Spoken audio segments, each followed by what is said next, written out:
Salut les voyageurs! Aujourd'hui on se retrouve pour une nouvelle vidéo et pas des moindres. Une vidéo que j'avais hâte de vous faire et qui clôturera, on va dire, la série de vidéos théories sur l'histoire de la famille des Monkey D.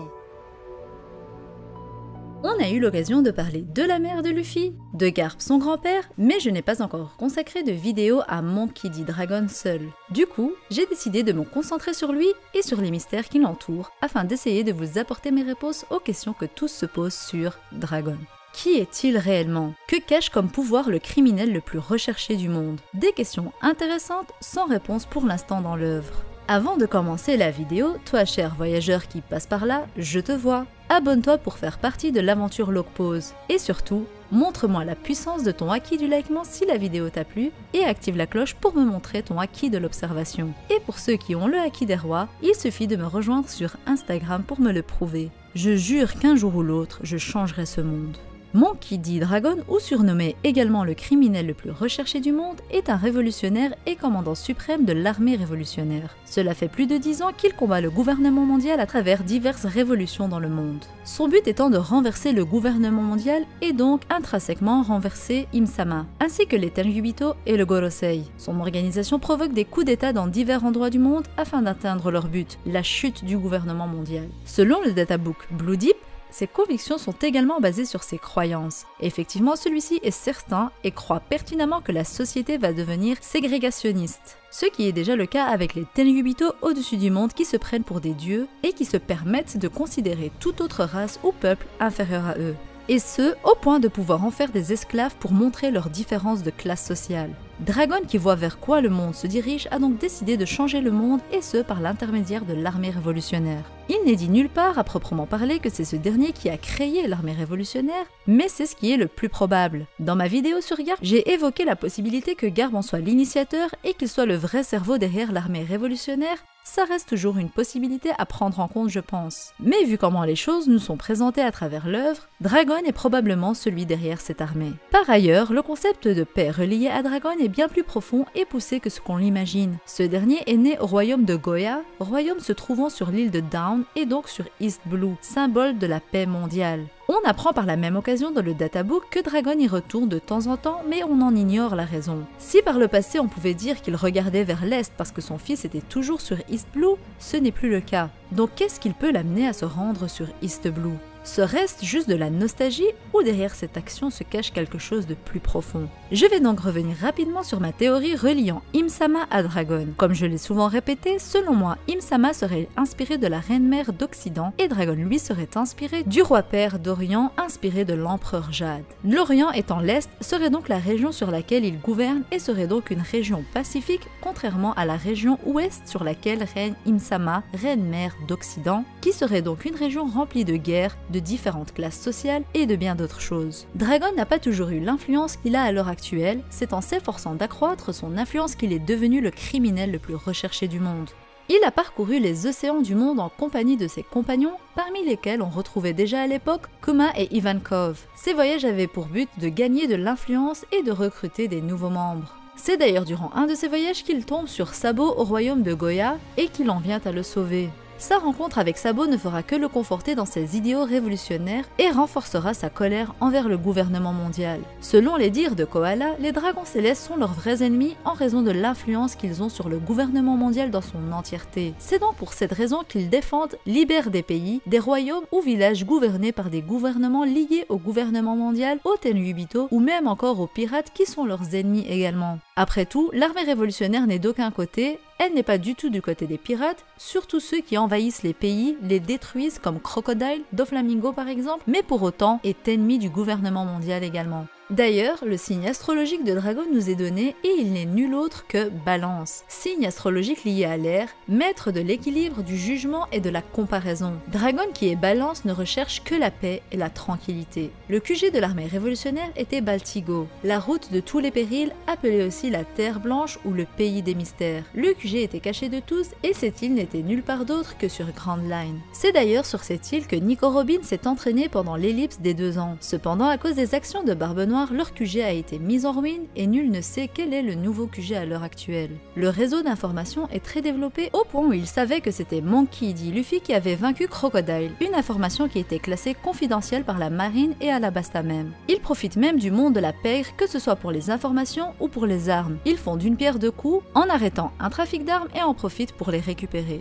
Dragon était considéré comme un potentiel ennemi redoutable il y a plus de 6 ans, mais visiblement le gouvernement mondial n'a pas pris d'action permettant d'arrêter ce mouvement. Pourtant, un noble appelé Thalassa avait soulevé la question de Dragon et ses interlocuteurs de l'époque étaient d'accord pour dire que Dragon était une grande menace et que dans les années à venir, il serait décisif pour eux. Dragon est constamment en guerre et même s'il est le chef de l'armée révolutionnaire et donc par la même occasion est celui qui tire les ficelles dans l'ombre, on ne peut pas aller contre le fait qu'il soit sûrement très puissant et pas que très intelligent en termes stratégiques. Rien que son appartenance à la famille Monkey D peut prouver qu'il est sûrement l'un des personnages les plus puissants de l'univers de One Piece. Mais alors que renferme Dragon comme pouvoir et pourquoi s'être tourné vers la révolution? Dragon d'un côté arbore un sourire la plupart du temps. Il est quelqu'un de très sévère et strict et on peut le comparer à Garp sur ce niveau-là. D'un autre côté, sa haine envers les nobles mondiaux et le gouvernement mondial se fait voir à travers son visage et ses paroles, surtout lorsqu'il rencontre pour la première fois Sabo. Un caractère dont Luffy a hérité vu que celui-ci est vite agacé par les Tenryubito et n'hésite pas à aller à leur encontre bien que ce soit interdit. Je vois personnellement Dragon comme Luffy, si ce dernier venait à rencontrer un Tenryubito prenant quelqu'un de haut, il n'hésiterait pas à intervenir comme l'a fait Luffy. Comme son père, Dragon est également très fier de Luffy et on peut le voir par son regard et son sourire lorsqu'il pense à lui. Après tout, comme je l'ai dit dans ma vidéo, les trois grands-pères, père et fils ont choisi des chemins différents mais gardent les mêmes convictions et la même notion de la justice. Ils détestent tous les Tenryubito et le gouvernement mondial. Ils ont juste chacun des rêves différents et des méthodes d'appliquer leur justice avec leur propre manière. Vous n'êtes pas sans savoir que la première apparition de Dragon s'est faite à Locktown, alors que Luffy était en danger de mort.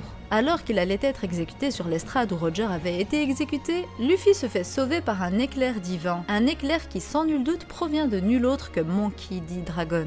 Ce n'est pas officiel car ça n'a pas été dit dans le manga, mais c'est un élément qu'on ne peut pas nier. Par ailleurs, ce n'était pas la seule fois où il l'a sauvé. Effectivement, juste après, alors que Luffy tente de s'enfuir, il se fait attraper par Smoker et là, une rafale de vent verdâtre traversa tout Locktown. Dragon alors apparaît derrière Smoker et l'empêche d'arrêter Luffy. Smoker, reconnaissant le révolutionnaire grâce à son tatouage tribal, ne comprend pas son action jusqu'à apprendre leur lien de parenté.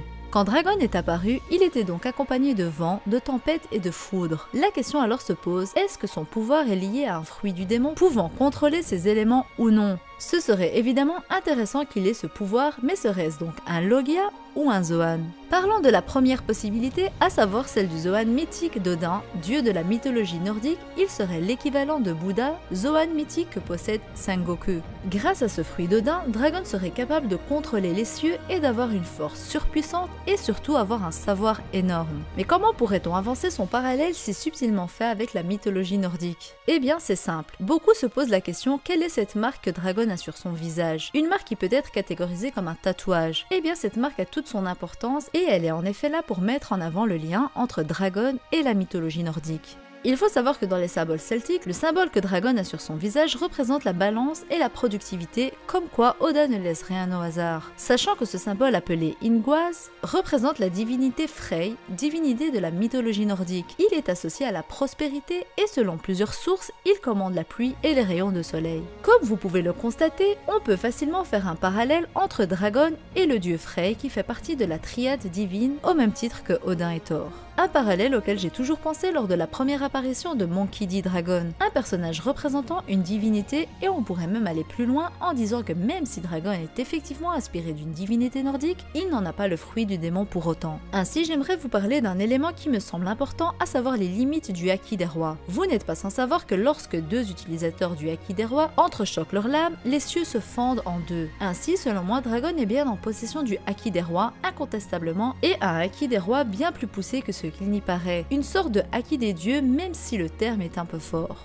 Autant, avant je n'aimais pas cette théorie, autant maintenant avec les éléments que je vous ai donnés, je l'apprécie. Le Haki des rois de Dragon serait tellement développé qu'il deviendrait un Haki des dieux avec lequel il pourrait fendre le ciel et ainsi provoquer des tempêtes, le vent et la pluie. On l'a vu sur Onigashima lorsque l'épée de Big Mom a contré celle de Kaido, le temps météorologique a empiré. Dans ce cas, pourquoi ne pas penser à une maîtrise de la fente des cieux? Ainsi, Dragon aurait le contrôle total sur les cieux, sans pour autant posséder de fruits du démon. Un pouvoir extraordinaire auquel personne ne s'attend et qui ferait de lui incontestablement l'un des hommes les plus forts du monde et expliquant son inspiration divine. On pourrait d'ailleurs le lier à Uranus, mais ce sera pour une autre vidéo. Parlons maintenant de la deuxième possibilité, à savoir un Zoan mythique, mais non pas d'une divinité, mais bel et bien d'un dragon. On a eu le cas avec Kaido qui avait tous les signes et caractéristiques physiques pouvant nous mener à croire qu'il avait le Zoan du dragon, mais les éléments étaient si flagrants que les théories se sont portées sur d'autres pouvoirs. Ainsi, je me demande si Oda ne procéderait pas de la même manière avec Dragon.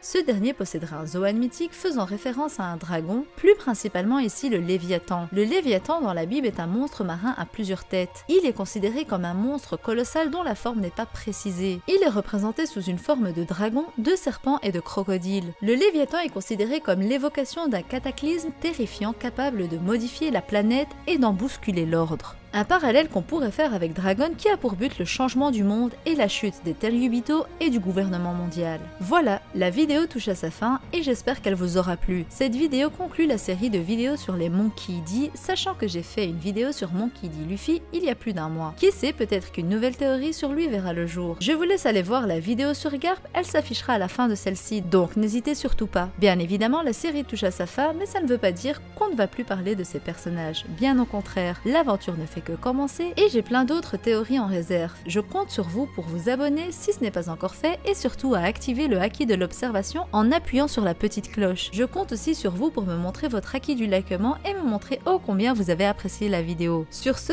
je vous dis à la prochaine et d'ici là, portez-vous bien. Bye!